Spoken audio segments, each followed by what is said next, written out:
All right, let's talk about Zoom. First, I'm going to start with how to install it. So if you come to zoom.us, zoom, zoom.us, and then over here, you'll see a blue bar across the top. Under Resources, you'll see Download Zoom Client.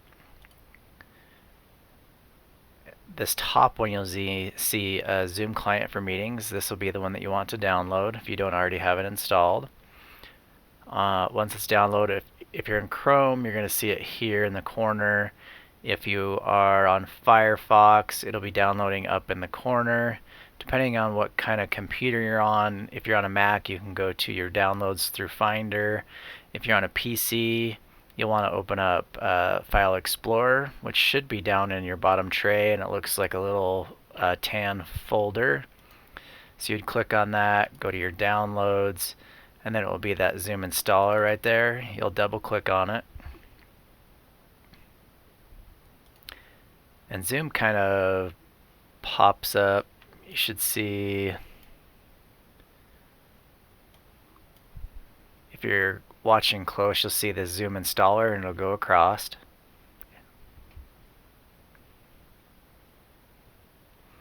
And then once it's done, you should see this. You may get a login. You're going to log in with your username and password if it doesn't automatically log you in. If it doesn't open and you're on Windows, you'd come down here to the bottom left, click on the Start menu, and then it should, if you've installed it, it should pop up in the top, or you can scroll down and find Start Zoom, and then you'll get this login. So there's 4 tabs across the top. There's the Home, Chat, Meetings, and Contacts. Over here there's a search, and then if you've uploaded a picture of yourself, it'll show that. Otherwise, it'll probably show the first initial of your name. If you click on it, if you're logged in correctly, what you want to see is licensed. If you're seeing basic, let me know. But as a staff, you should be seeing licensed. And then it should have your email address, and there's some options down there we'll talk about. This is just a shortcut to the settings. It's the same thing there, just 2 different ways to get to it. So first thing, let's talk about the home. You'll see the date and time. If you have any meetings scheduled, they'll show up here. If you want to start a new meeting on the fly, you can just click New Meeting. To join another meeting, you would click the Join, and then it's going to come up and ask you for the meeting ID. The easiest way to actually do it is to click on your calendar or your email invite, and then it will start the meeting automatically without having to type this in. There's the schedule and share screen. It's going to have you join a meeting. If you click on schedule, this is where you would schedule a new meeting. So you're putting your time and date or duration. It's not limited to that duration. If you go over that, it's not going to stop it automatically. It'll keep going. You can generate a meeting ID or use your personal one. You can require a password, the host video, participant video on and off. Under audio, you'll have telephone, computer audio, and telephone and computer audio. I usually leave it this way. That way, if somebody's having problems with their audio, they can use a traditional phone and dial in. And then here's for your calendar. So you can choose Google Calendar, Outlook, or other calendar. And there are some advanced options. The waiting room, enable join before host, mute participants on entry. Only authenticated users sign in. I would not recommend this because most of our students are not going to have Zoom accounts. Automatically record the meeting, or you can actually put in emails for co-hosts here. So if you have somebody you're team teaching with, you can put in your team teacher email here, and that would give them host abilities as well. The waiting room, I do enable it. Basically, it means that you have to admit people into it, and I'll show you what that looks like. But that way, people have to, it kind of helps limit that Zoom bombing where people are just jumping into meetings. This way you have to admit them before they actually join your meeting. So it gives you some power about who is joining your meeting. The join before host just means your students could actually join the meeting before you do, which you may or may not want, depending. The mute participants on entry, usually I'll turn this on. That way when people come into the meeting, they're automatically muted. That way if they're having a discussion with somebody else or they're still getting ready and making noise, it doesn't interrupt everybody else. The chat feature just allows you to chat with other people who are in our account. It doesn't allow you to chat outside of that, I don't believe. Basically, it's just a Zoom chat. The meetings will show any meetings that you have created. You can copy the invitation to email it to people. You can edit the meeting or just show the meeting, the reoccurring meetings. You can show any of your recordings that you have made of your meetings. You can play them from here. The contacts are just showing the company contacts. So the contacts in our Uinta and BOCES groups were all together in one company. So when you click on your icon, you'll see that there's settings. You can make yourself available, away, do not disturb. You can look at your profile. You can find out what version that you are on. You can check for updates, switch the view, switch accounts, sign out. So under the settings, it just allows you to change some of the settings. So start Zoom when the computer does. If you have multiple monitors, you can have Zoom take advantage of that.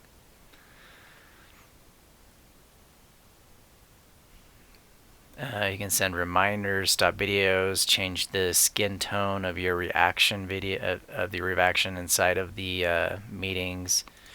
You can change some of your video options. So if your video isn't working correctly, you can come in here and kind of tweak that a little bit. Same with your audio. Some of your options for shared screen, the chat options. Here's one of the most popular ones, the virtual background. So you can come in here and change your background. So it will try and put you into that scene. Here you can change some of your recording options. You can change your location to save it locally. You can edit your profile. Here it will show some of the statistics of Zoom on your machine, the CPU usage, memory usage, things like that. Here you can submit feedback to Zoom. Here's where it will show all the keyboard shortcuts. So if there's something that you know that there's a shortcut to do, but you're not sure what it is or you've forgotten, you come in here and look at all of the shortcuts. And there are some accessibility settings, so it'll display the information larger, the closed captioning, and some things like that.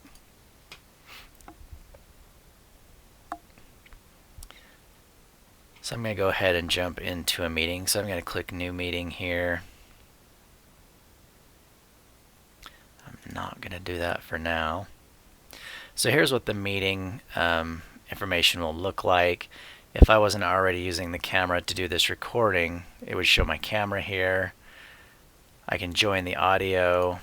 And from here with these drop downs, it will give you some options to choose your virtual background, change some of the video settings, and that will go to the same place where the video settings in the program were.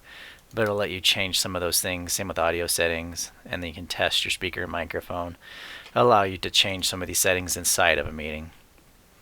The security tab allows you to lock the meeting. So if you have everybody in your meeting that you need to be there, you can lock it. Nobody else can join. There's the waiting room option again. And here's some options for your participants. You can allow them to share their screen, which is off by default. You can allow them to chat or rename themselves. Depending on how old your students are, how mature they are, you may take this one away too by just clicking on it, and they will not be able to rename themselves. Under Manage Participants, you'll see a list of everybody who's in the meeting. And you'll be able to come over here, highlight their name, click more. You can rename them, so if somebody comes in with an inappropriate name, you can rename them. You'll be able to also kick them out. You can make people co-hosts. It'll give you a bunch of options when you click on those. Down here there's an invite, and basically it's coming up to our contacts, but you can come to email and hit Gmail, default email, Yahoo Mail, or you can just copy the invitation and then paste it into an email. You can mute everybody, which can be useful. You can unmute everybody. And play the enter exit chime. Basically, if somebody comes in or goes out, it's going to play a chime, which can be distracting. That's off by default. There's some more options to lock the meeting, enable the waiting room, mute on entry, allow to rename themselves. So a lot of the same options that are in the security tab. On the polls, basically you can ask people questions. So you would put a question in, it'll send it to them, they have to answer it, and then it'll show everybody the results. So it's a quick way to ask everybody in the Zoom meeting a question and have them respond. The chat, once you click on chat, you'll see a chat to everyone. If there were people in here, you can chat to everyone or to other people individually. So type your message in there, click enter, and it says from me to everyone, hello. You can also choose somebody individually, and it would send the message just to them instead of everybody. Under the file, you can send files to people, so you can do some stuff like that.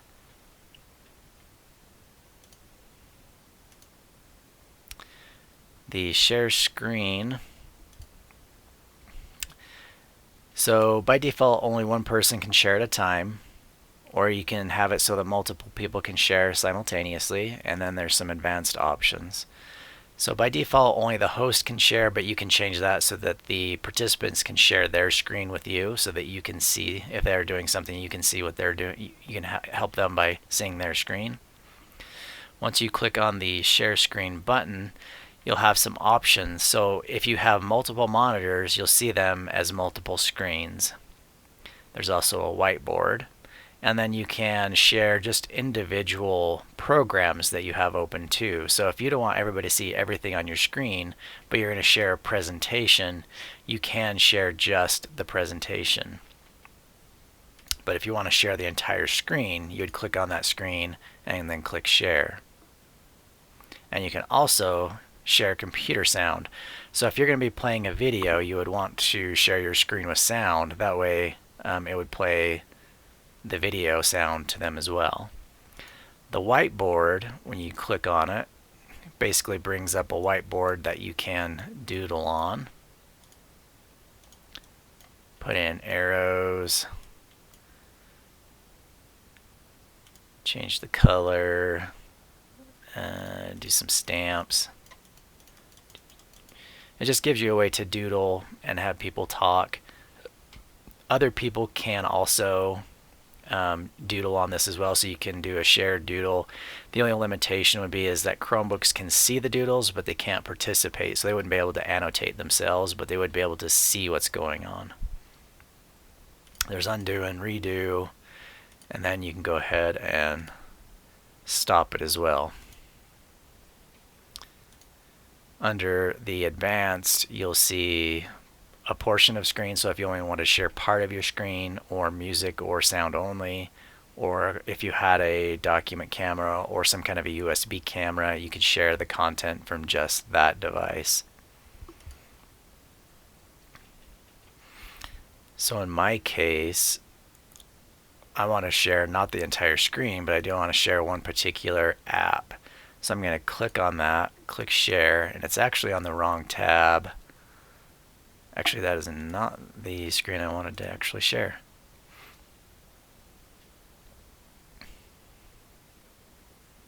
Oh, there it is right there. So I'm going to share that particular window, and then it has a presentation here that I'm not going to present. It's one that I presented to my own students. but then you could go through just that presentation. You're not sharing anything else that's on that screen. You'd be able to go through and share that presentation with them, listen to videos, audio, anything like that that you have. Actually, I wanted to keep that up. When you're presenting, that was the wrong screen again. When you're presenting, you'll have some options that were down at the bottom. They'll be up at the top. And you'll see pause share. You can change the share, annotate, and then there's some options over here. On the annotate, it gives you the ability to do some of those whiteboard features like drawing on the screen, but on the presentation itself. So if you have somebody that's like, I just can't see what you're talking about, you can just, it's right here. Maybe you want to do a arrow and be like, it's right there, or something like that. Anyways, again, students can also, the participants can also annotate on your screen. That can be disabled right there so that they can annotate. The only limitation would be, again, would be Chromebooks. They could view the annotations and what other people are doing, but they can't annotate themselves on a Chromebook. Moving on to record. You can record to the computer or to the cloud. I recommend recording to the computer if you do, because that video is saved. If you record to the cloud, it will be available until space runs out, and as the video ages, it'll start deleting the oldest videos. So I would recommend recording to your computer, and then you have that. It doesn't go away. You can upload that to wherever you want to upload it to. Moving over, we have the breakout rooms.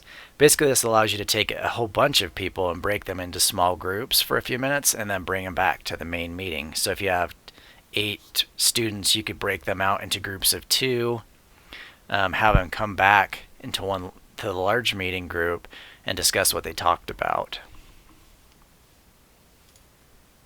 The reactions, here's a thumbs up and a clap. It just displays on your picture for a few seconds. The more, Zoom allows you to live stream to Facebook Workplace, or go live on YouTube if you so choose to use Zoom in that manner.